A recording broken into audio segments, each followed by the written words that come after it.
Welcome again for the new session.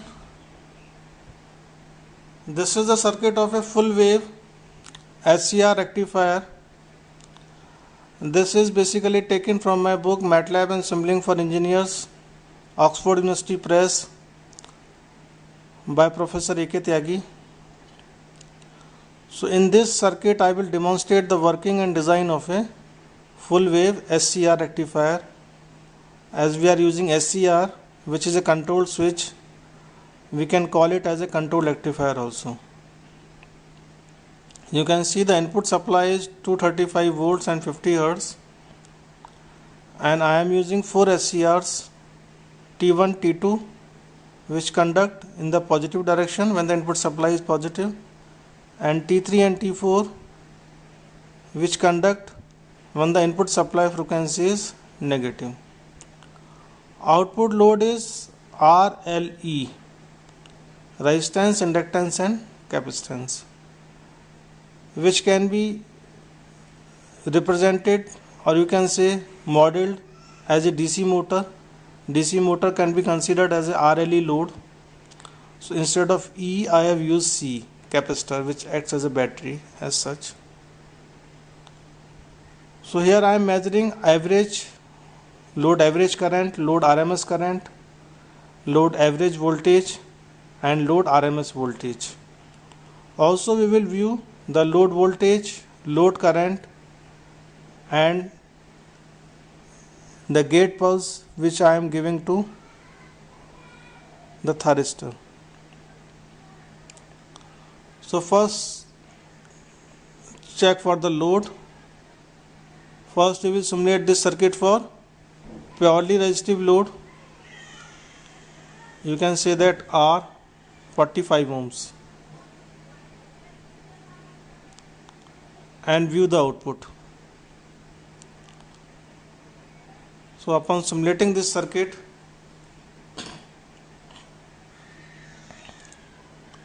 for approximately 0.04 seconds, you will find that average current is 2.8 amperes, RMS current is 3.714 amperes, average voltage is 126.5 volts and RMS voltage is 157.1 volt. And these are the output waveforms for the load. So at this instant we are providing the firing pulse. As we all know the properties of SCR, it is turned on when it is forward biased and we apply a gate pulse to its gate terminal. So I am applying a gate pulse after alpha radians, or you can say that after zooming this part, this particular portion,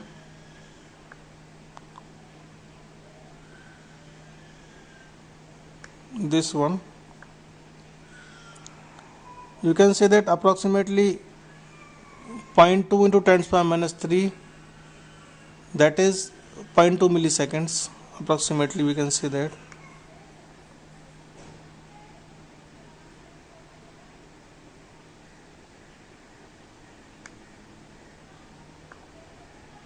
Yeah, this one.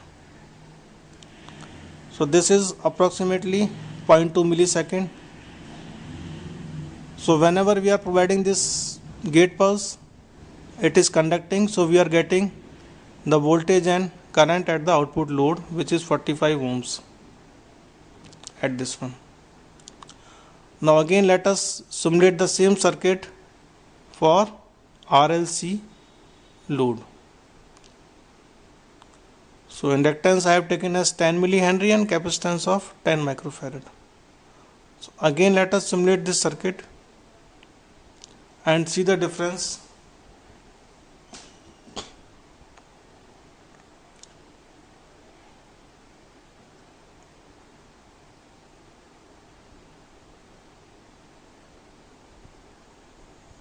Now again you can see that this is the load current and this is the load voltage, which is going up to approximately 240 volts, 240 or 245 volts, and current is rising up to 2.6 amperes and then again it is falling.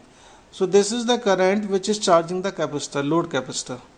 So once it is charged, there is no discharging path. As you can see in this circuit, I am not providing any freewheeling diode or any alternate path for this capacitor to discharge.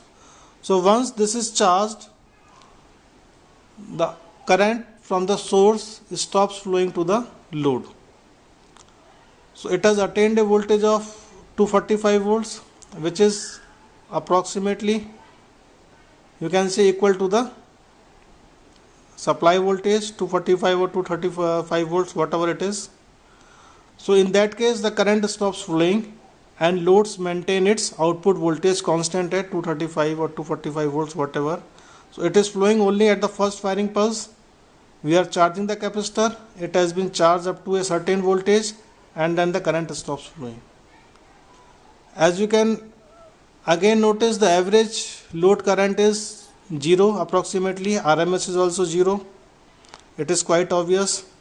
The mean voltage and RMS voltage 233 volts. So it is getting a voltage of 233 volts, and then after that these devices are not turned on, as the load voltage is approximately equal to this supply voltage, and you can consider the additional 2 voltage drop is upon these thyristors, these two thyristors, 1 volt and 1 volt. So this is the characteristics of this rectifier in case of RLC load when we are not providing any alternate path to discharge.